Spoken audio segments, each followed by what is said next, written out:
Assalamu alaikum wa rahmatullahi wa barakatuh les frères et sœurs. Donc ce soir, petite vidéo rapide hein, pour montrer que réellement quand on parle d'Iblis et de sa qualité d'ange, on est couvert par un certain nombre de savants très bien, très reconnus et très respectés, et même par des compagnons.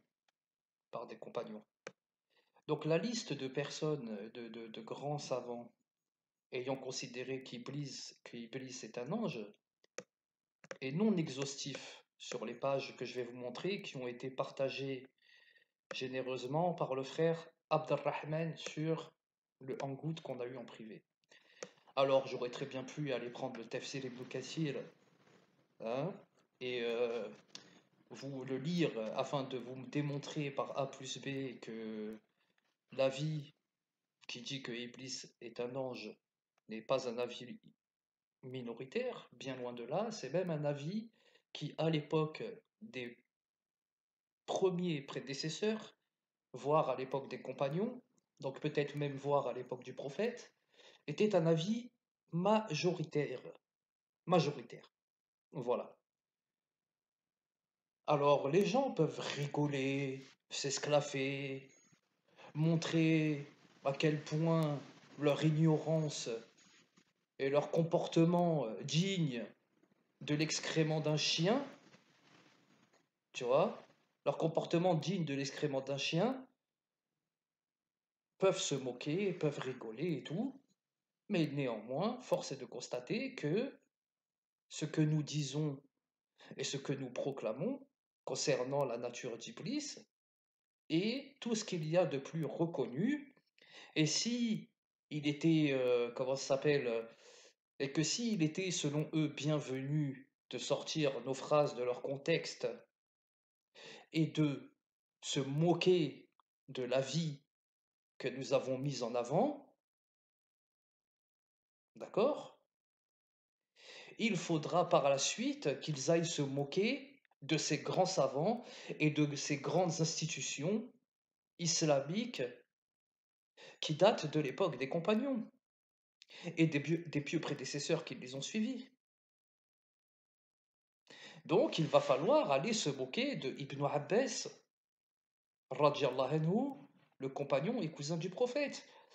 Il va falloir aller se moquer de l'imam Ali, alayhi salam, qui a dit qu'Iblis était un ange. Et qu'il est, selon le prophète, alayhi salatu wassalam, on parle de l'imam Ali, hein, l'imam Ali, selon le prophète, alayhi salatu wassalam, c'est quand même la porte de la science. D'accord? Et il est quand même pour Rasulallah sallallahu alayhi wa sallam ce que Haroun était pour Moussa, sauf qu'il n'y a pas eu de prophète après Mohammed alayhi salatu wassalam. Nous avons aussi Abdullah ibn Mas'ud, le grand juriste, le savant du Coran, que dès qu'il dit un avis, les gens ils se taisent. Tout comme pour Ibn Abbas par exemple. Nous avons Tabari, nous avons Ibn Ishaq, et nous avons Qatada, qui est un des précurseurs du tafsir, après les compagnons. Il y a Ad-Dahak, il y a Mukatil ibn Sulaiman, il y en a beaucoup. Sachant que un savant comme Ibn Abbas ou Abdullah ibn Mas'ud ou encore l'imam Ali, alayhi salam, l'avis d'un seul de ces savants vaut l'avis de plusieurs savants qui, eux, sont arrivés beaucoup plus tard. C'est tout. Donc nous allons prouver, moi je vais prouver le point aujourd'hui. Je vais vous montrer que nous, ce qu'on dit, on l'a pas sorti de notre chapeau et que vous pouvez rigoler autant que vous voulez, vous pouvez danser sur la table avec vos jambes barquées de chayatine. Néanmoins, nous, notre avis, il est couvert par les plus grands savants que l'islam a jamais connus. Après, bien entendu, le prophète, alayhi salatu wassalam, que vous le vouliez ou non.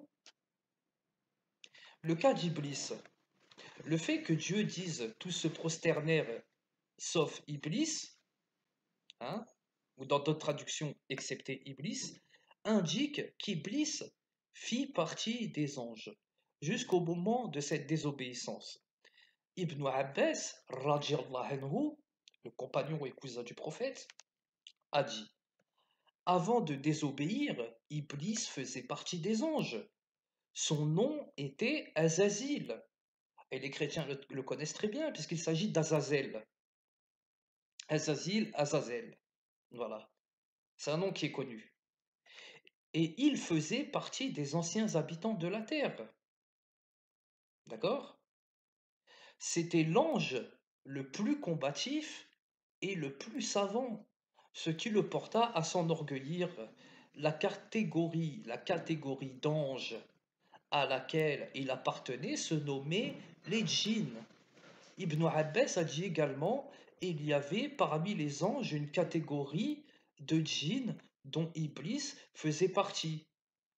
Il gouvernait alors ce qui était compris entre le ciel et la terre. Ben voilà. Ben allez vous moquer d'Ibn Abbas maintenant. Allez vous moquer d'Ibn Abbas maintenant. Radiallahu anhu. Allez-y. Hein? Les Rachid, les Kader, les Rachid, les Kader de la cité, là, qui font les shows, qui se moquent de tout et de n'importe quoi. Eh ben, allez vous confronter à Ibn Abbas, radiallahu anhu, allez vous moquer du Sahaba et du cousin du prophète que Omar, le calife de son époque, a fait venir dans le Majlis al-Shura contre l'avis de plusieurs de ses conseillers. Parce qu'il était un éminent savant du Coran. Allez vous moquer de lui.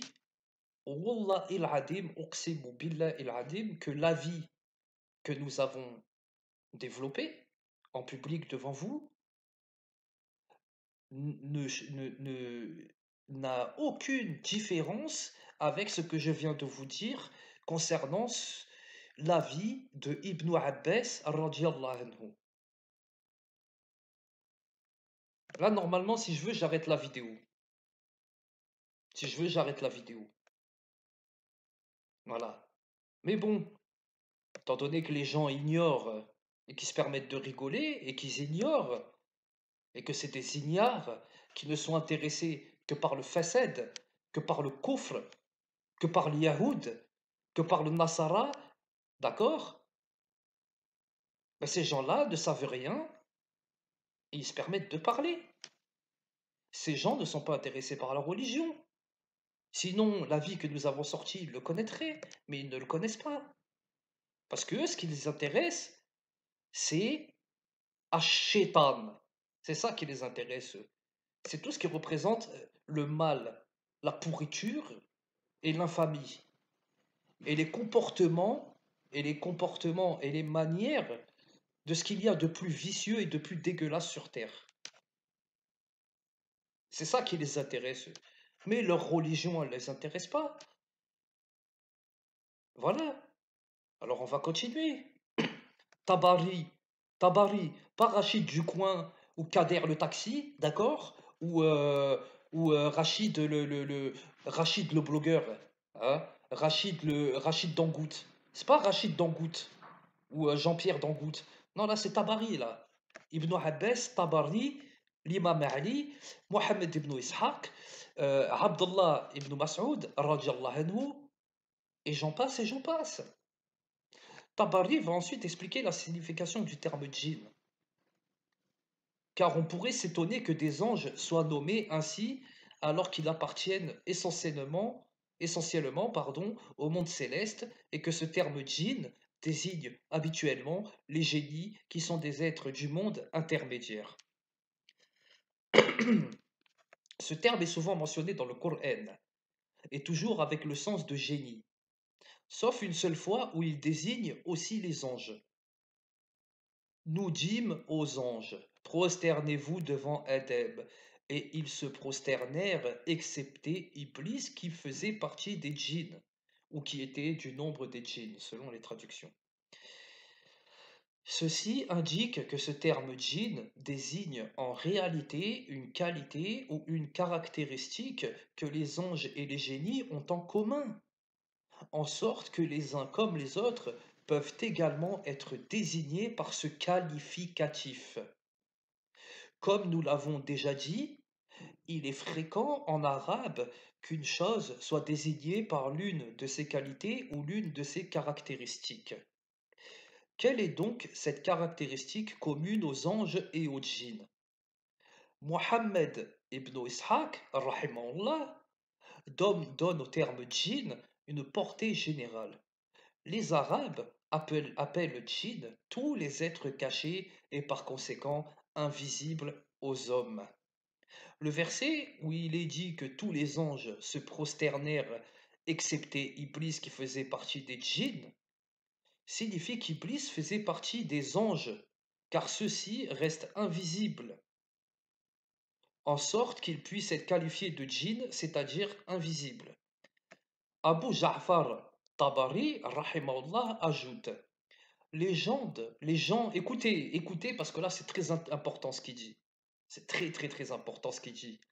Les gens qui prétendent qu'Iblis ne faisait pas partie des anges sous prétexte qu'il est dit à un certain endroit qu'il faisait partie des djinns manifestent simplement la faiblesse de leur connaissance. Donc Tabari, des siècles et des siècles avant nous, était déjà en train de vous expliquer, bande de jouels, que votre argument qui consiste à venir se moquer en venant nous dire, comme si c'était facile, comme si c'était acquis, et comme si c'était une vérité absolue, et un argument irréfutable, que comme Allah il a dit qu'il faisait partie du nombre des djinns, alors ce n'est pas un ange. Qu'est-ce que Tabari répond à Kader et Rachid de Angout?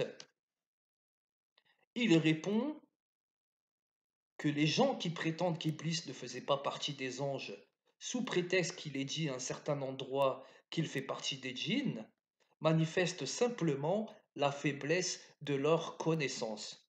Donc vous êtes des jouhel, en 2 syllabes. Jouhel.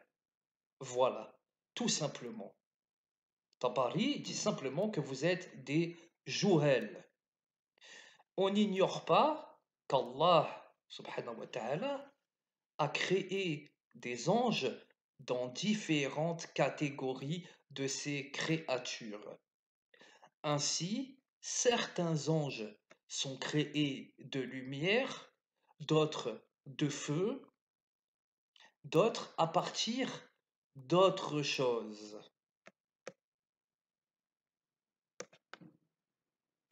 Après, là, ce qui est dit, ça n'a rien à voir.